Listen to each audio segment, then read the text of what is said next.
Conducto inguinal. El conducto inguinal es algo importante, ¿ya, chicos? Entonces, yo quiero que me presten bastante atención porque la gran mayoría no entiende esto y necesito que ustedes sí lo entiendan. A ver, acá nosotros vamos a tener dos anillos. Tenemos este anillo y tenemos este anillo. Tenemos el anillo inguinal superficial o también conocido como anillo inguinal externo. Superficial o externo es el que yo voy a ver, ¿ya? Que yo puedo ingresar con mi dedo al anillo inguinal superficial. Y tengo al anillo inguinal profundo.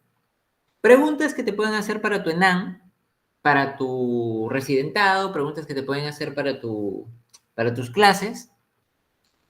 El anillo inguinal superficial, ¿de dónde va a provenir? El anillo inguinal superficial proviene del oblicuo externo, chicos, ¿ya? Del oblicuo externo, como es superficial, va a brindar el anillo inguinal superficial.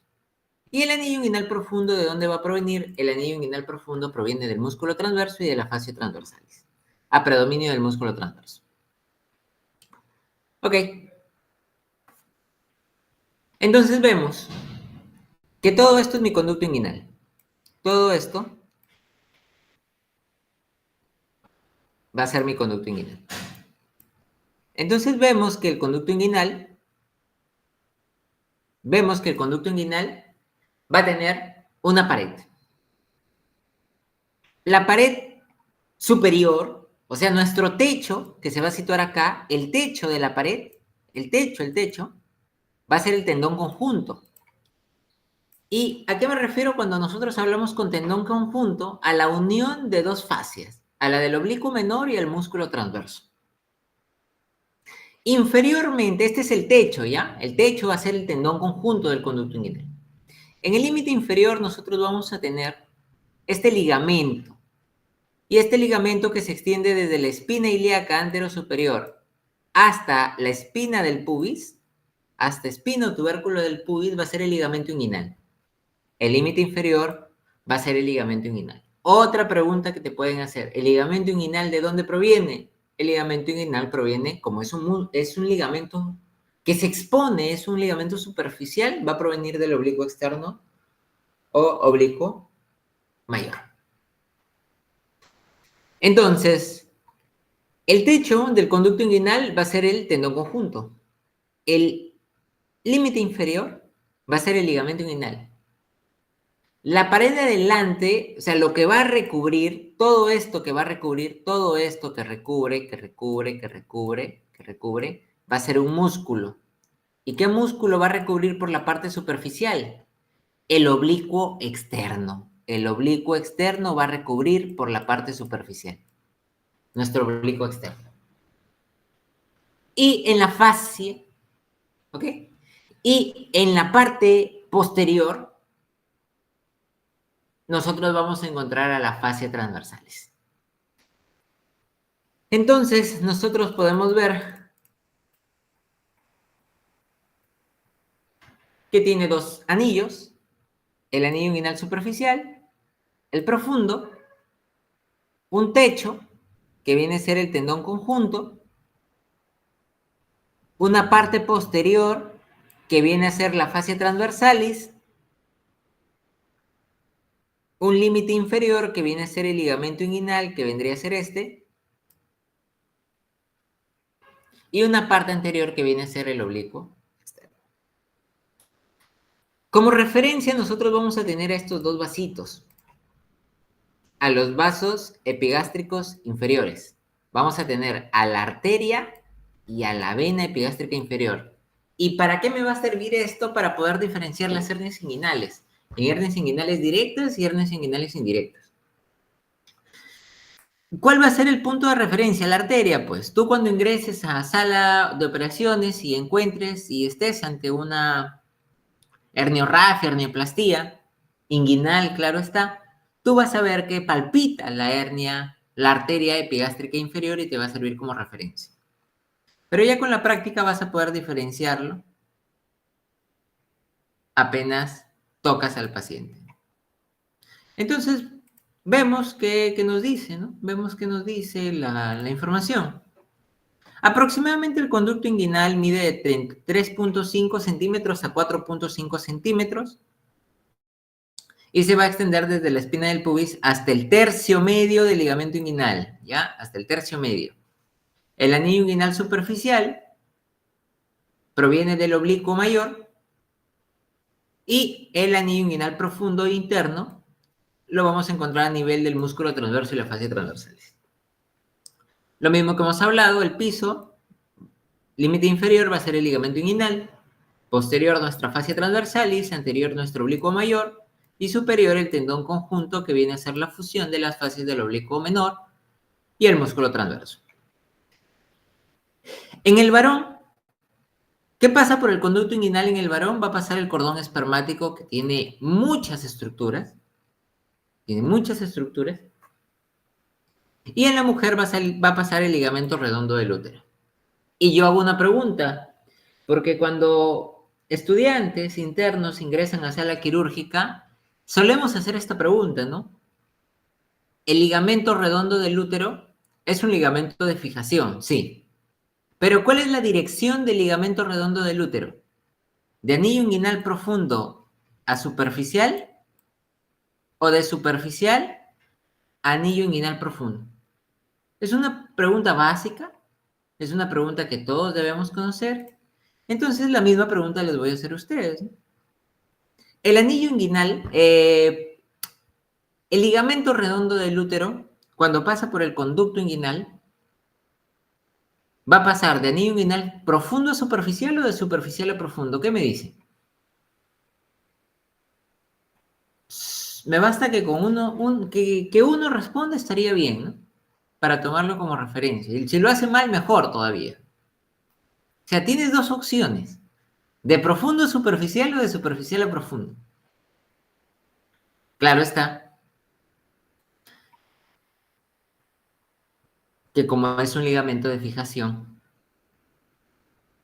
va a salir de la estructura. Va a pasar por el anillo inguinal profundo y se va a situar en el tejido graso del monte de Venus. El ligamento redondo del útero va del anillo inguinal profundo al anillo inguinal superficial. ¿Ya? ¿Qué más? Y el cordón espermático, lo mismo, del anillo inguinal profundo al anillo inguinal superficial. Y también vamos a encontrar el nervio abdominogenital menor, ¿no? Este nervio abdominogenital menor pasa por el conducto inguinal y a veces forma parte del cordón espermático. ¿Ya? Muy bien. Entonces hemos visto, esto es el conducto inguinal, la anatomía del conducto inguinal. Y ahora vamos a tener la anatomía del conducto crural. Fácil, es fácil, ¿ya? Acá nosotros tenemos la arteria epigástrica inferior, que la habíamos mencionado. La arteria epigástrica inferior, es inferior por si acaso, nace de esta arteria que es la arteria ilíaca externa. Todo lo que yo vea superficial va a ser externo, pues, ¿no? Yo no puedo decir ilíaca interna. Todo lo que yo vea superficial va a ser externo. La arteria epigástrica inferior sale de la arteria ilíaca externa.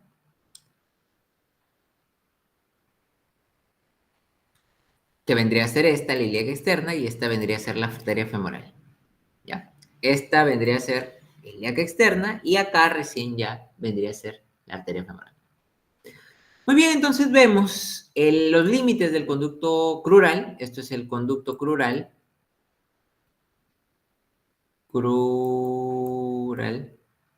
Conducto crural. Ok.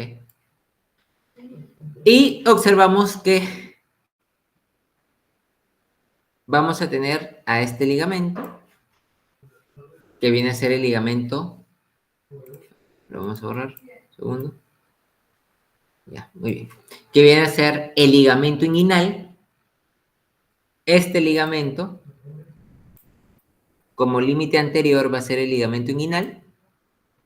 Medialmente nosotros vamos a tener este ligamento que viene a ser el ligamento de Gimbernard, o también conocido como ligamento lacunar. Posterior, nosotros vamos a tener este ligamento que es el ligamento de Cooper, o también conocido como ligamento pectíneo. Y lateralmente nosotros vamos a tener esta cintilla, que es la cintilla iliopubana, o también iliopectínea.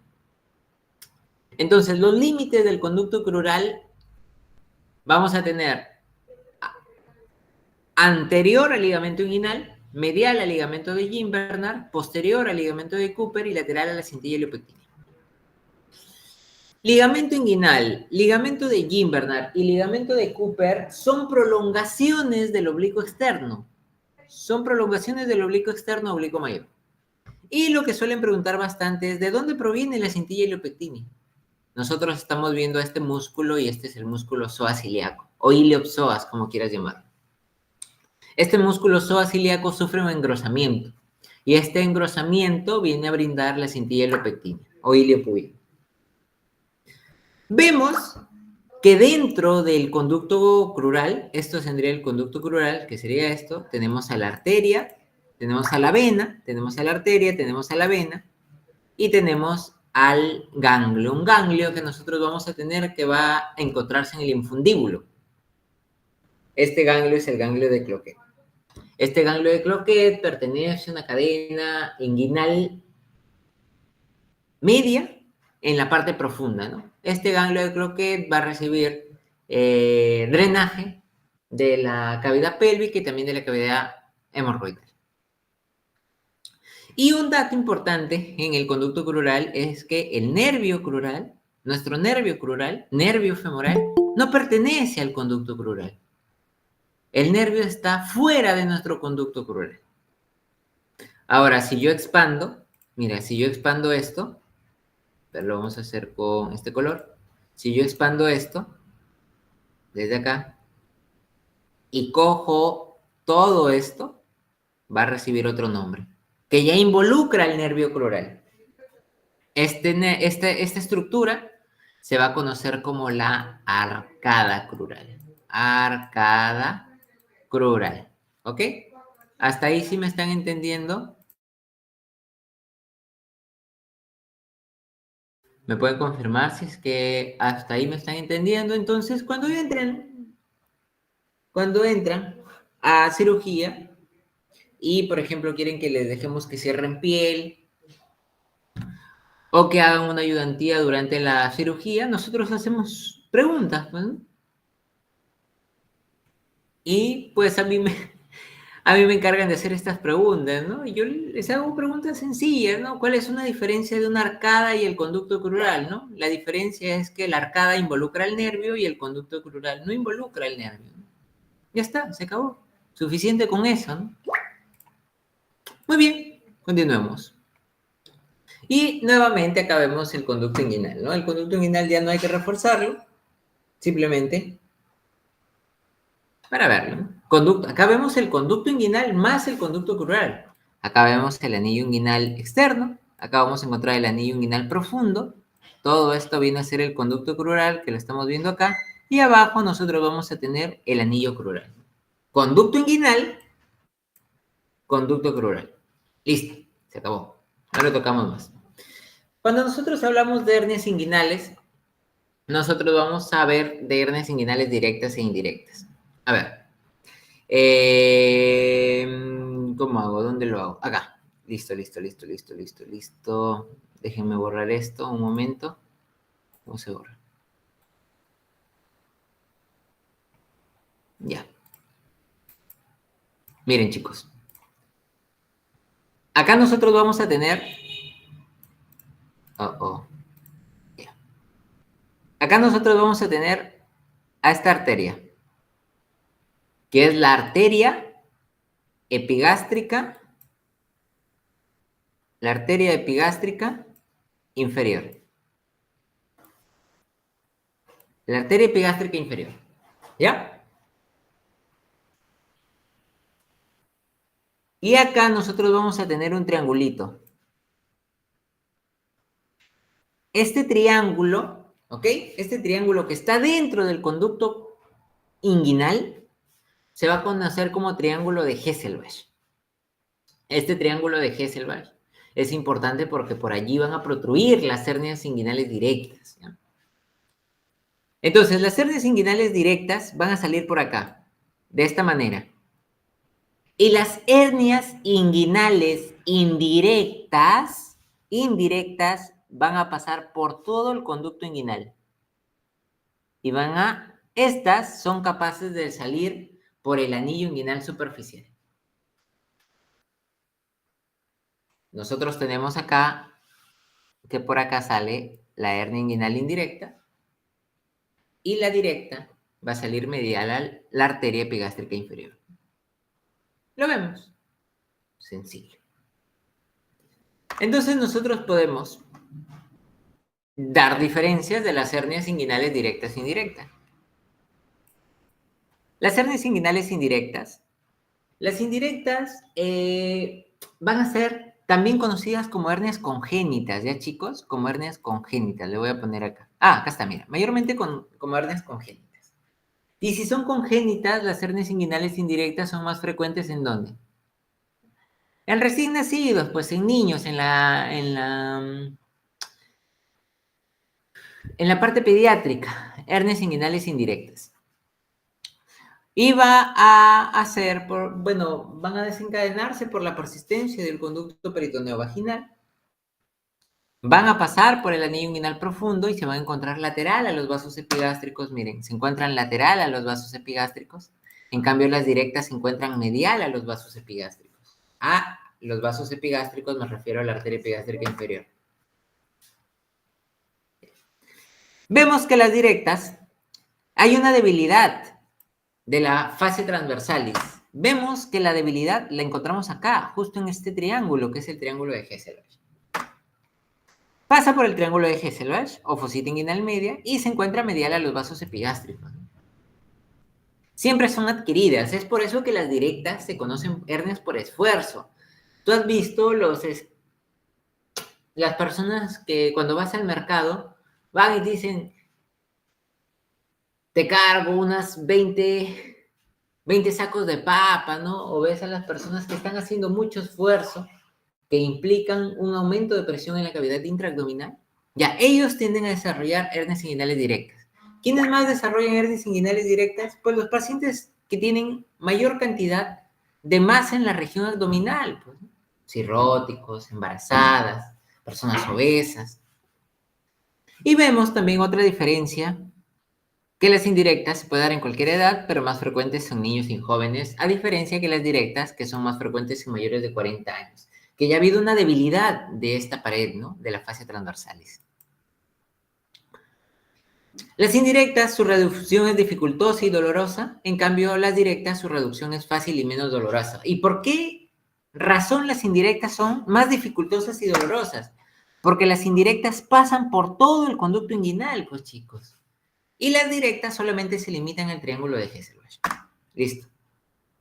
Las indirectas tienden más frecuente a cursar con una hernia estrangulada, siendo ser una hernia estrangulada, una hernia encarcelada. Y las directas, mayormente por ser una hernia estrangulada, ¿no? Porque el anillo se va a encontrar menos estrangulada, perdón, porque el anillo se va a encontrar mucho más ancho por la capacidad que tiene el triángulo de Hesselbach. Listo.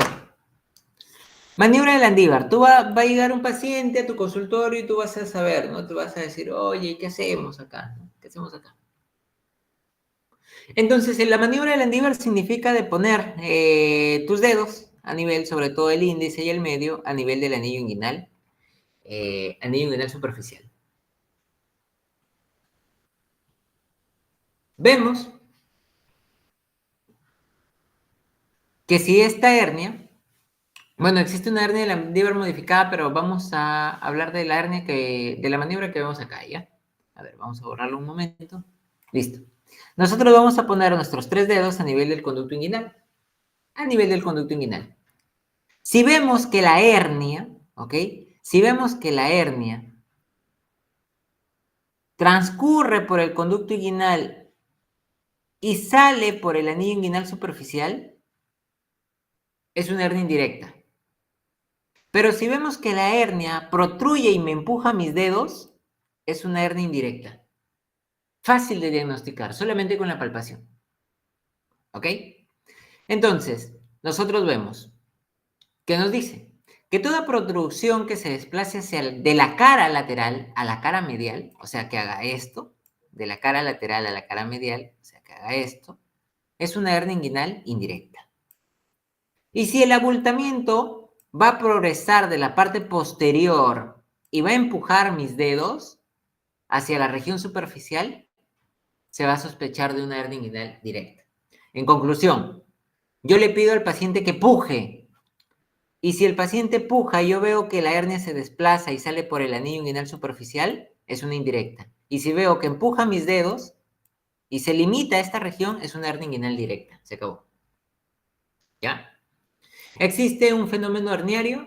¿Qué es el fenómeno herniario? Bueno, el paciente te va a venir y te va a decir, tengo una masa, siento que hay una masa cuando levanto una refri, cuando levanto, no sé, una caja de cerveza. Entonces vemos una sensación de masa, ¿no? Al esfuerzo. Y vemos que el paciente viene con leve dolor en esta región inguinal, ¿no? Pero siempre el esfuerzo, ¿ya? Siempre el esfuerzo. Y vemos que es una tumoración que se va a reducir espontáneamente. Pero tú no lo vas a ver, pues el paciente no te va a llegar, señor, doctor, tengo una hernia, ¿no? El paciente te llega ya cuando la hernia está estrangulándose, pues, ¿no? Cuando se está encarcelando, cuando hay síntomas de obstrucción intestinal, síntomas de cambio de coloración, donde ya se preocupa, donde ya le duele, donde ya no puede realizar